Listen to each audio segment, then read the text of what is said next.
Hello, life forms. 'Tis I, TTBN Gaming, and we're doing another video, but not like our normal videos. This is me just talking over images that some might be moving. So I guess it is like a normal video. Anyways, so Mass Effect Andromeda is coming out next month, and I really love the Mass Effect series. I play all the games. In fact, I was just streaming it not too long ago, depending on when this comes up. And I have a couple of the series, Mass Effect 1 on the channel, and so I was thinking maybe I should bite the bullet and just pre-order it. You know, maybe I should get my pre-order on. So I wanted to see what the pre-order bonus is, and let me get my my official voice on.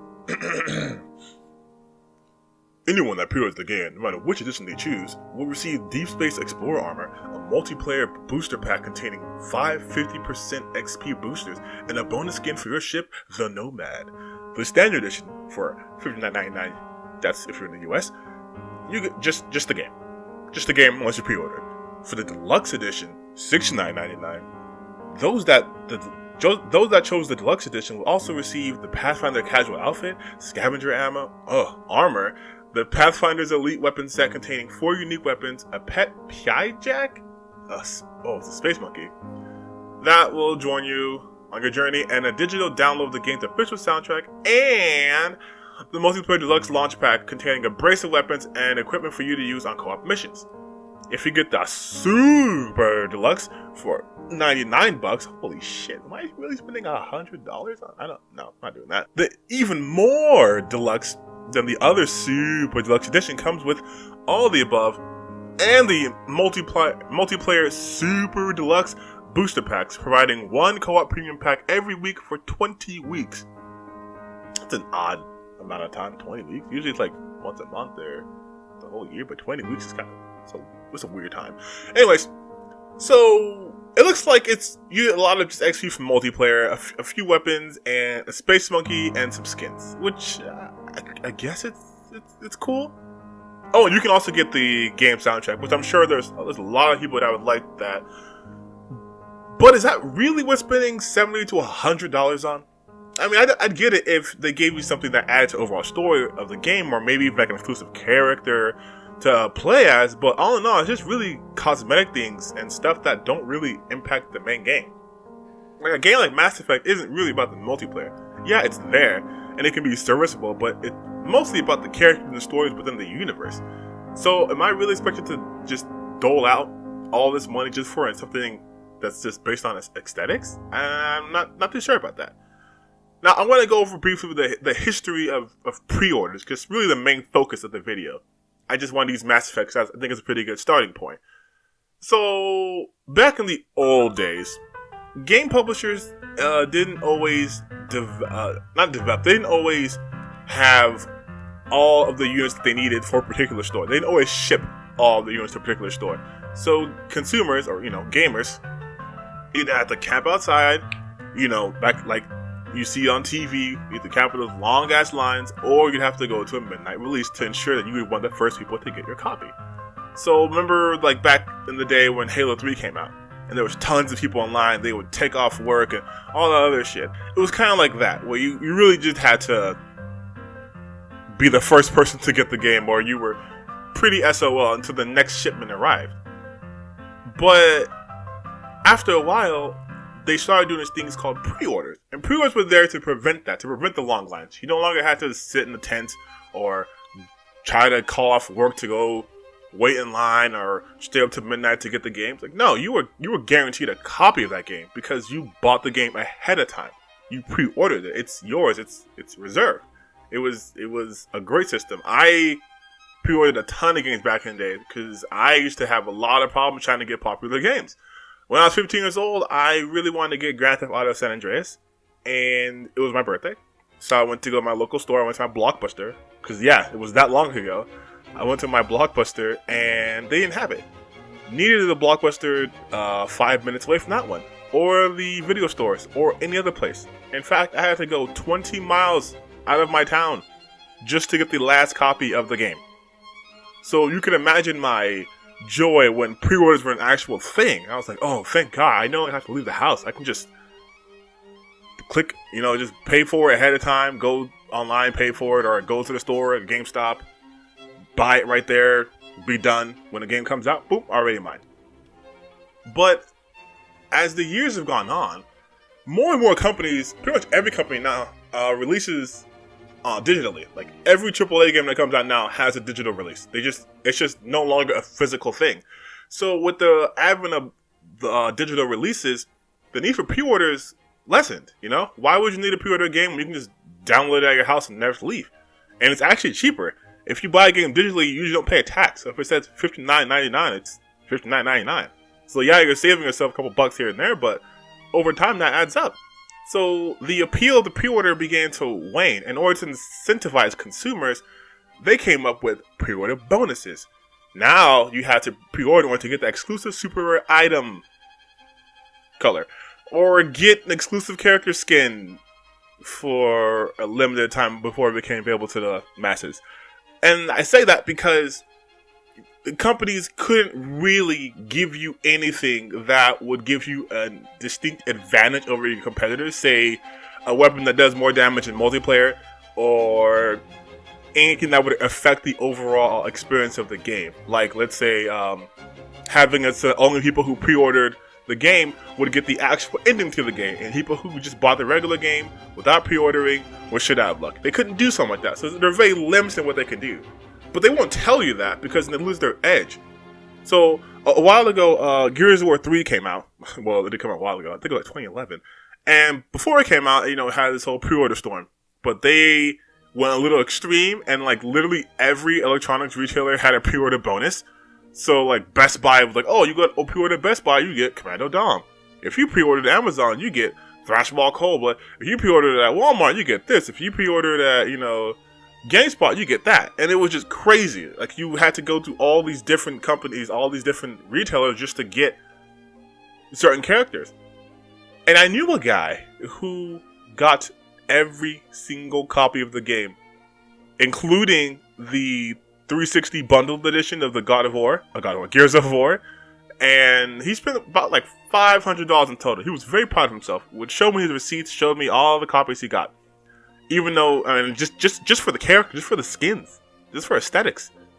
And I was like, dude, I just bought the game for $65, and guess what? I was still able to play all the characters that he got eventually, because eventually they just released them. Because typically they don't just hold on to it. You don't just usually just get a character that you got just for DLC or just for pre-ordering, and that's it. Usually they release in the form of DLC, or if they want to, just release it. That's happened in Gears of War 3. I was playing as Commando Dom. I didn't pay for him. I had his skin though. That's just the way it goes. And let's talk about a different game now. Let's talk about the Division. The Division and Destiny had pretty insane pre-order numbers, and basically made their money back before the game even came out. And surprise, surprise, when the Division came out, it was mediocre at best at launch. It had a host of bugs. It had a ton of problems. Even the the Dark Zone, wasn't fully realized, and it was just a really empty game. And they had to release a lot of content very quickly to even keep up the player base going. And Destiny was even more of a shit show, because the game got boring after like the first hour, when you realized you're just shooting these same enemies, and that's pretty much it. Yeah, there was a multiplayer aspect, and you could do raids, but the systems that they had were kind of complicated. You couldn't just pick up and play with someone you met. You had to actually have a friend in a party, and you'd have to either go outside of the game and like add them to your friends list, and then they could come and join your party. Oh, it wasn't a very fun game, and it was really, really light on content. Like, the ending of that game was just so bad. I didn't even know that the game was over. And had it not been for the Taken King, which came out a year after the initial release, I'm pretty sure that game would be dead. The fan base would be minimal. And yet, they were all financial successes because people pre-ordered them. People pre-ordered the shit out of them, and they made their money. Pre-ordering is no longer to benefit the consumer. It's now done to benefit the publishers.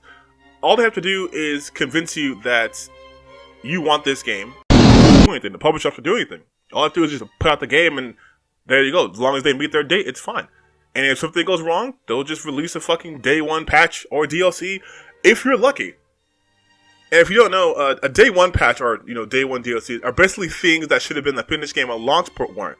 So Mass Effect 3 did this. When the game launched, it was called Zero Day or Day One DLC, and it included things that obviously was already in the game, but they wanted you to pay for it.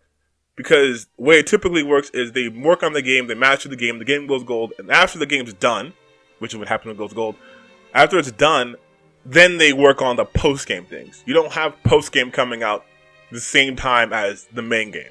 The content comes out afterwards. So the fact that it comes out the same day meant this shit was already in the game. And then if they patch it, it's like a day one patch. They knew it was going to be shit, but they're like, fuck it, we're going to just sell it. So there you go.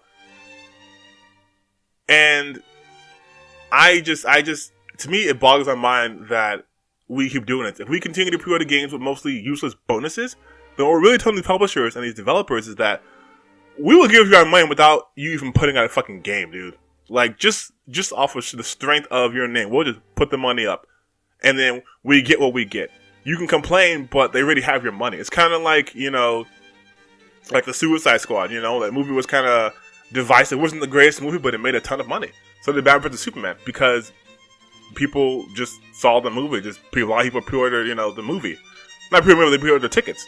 Which I think is dumb, It's kind of like, if people were to pre-order a fucking car before it's even made.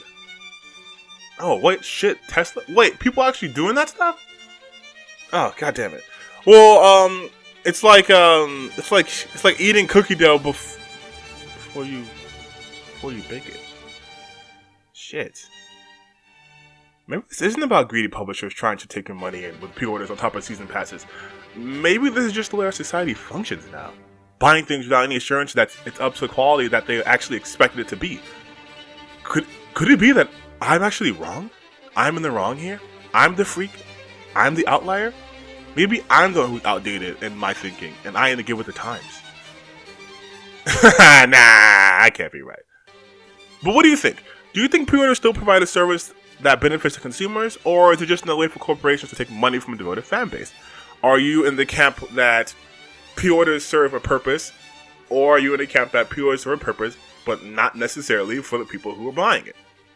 I would really like to know your opinions on this, because this is I wouldn't say a controversial topic, but there is a topic that I really want to talk about for a while, because as you can tell, I personally believe that pre-orders are no longer necessary, and they know that, which is why they give us these bullshit bonuses. But if we want to have better games and more quality games and not shit ports and games that have like missing faces, I'm looking at you, Assassin's Creed Unity. We need to have a voice here, and the best way we can express that voice is with our money. So instead of pre-ordering games that for a fact are going to be available, they're not going to not have a copy of Horizon Zero Dawn. You can download the game. They're not going to have a copy of it. So to me, it really comes down to, are you really willing to let this shit slide because you get a shiny new gun? Or are you going to let your voice be heard but not pre-ordering it? So that way they have to put out a better game, or the best version they possibly can put out, and then let us decide if we like it or not. Because once you give them your money, how you feel doesn't mean shit. Honest to God's truth. The overall objective of any company is to make money. So once they get your money, you could end up with another Mass Effect 3 situation where the ending was so terrible that they have to redo it, but they still had their money. There was no backlash from that, really. Financially, they were set. Alright guys, that's my time. I'll see you later. Peace.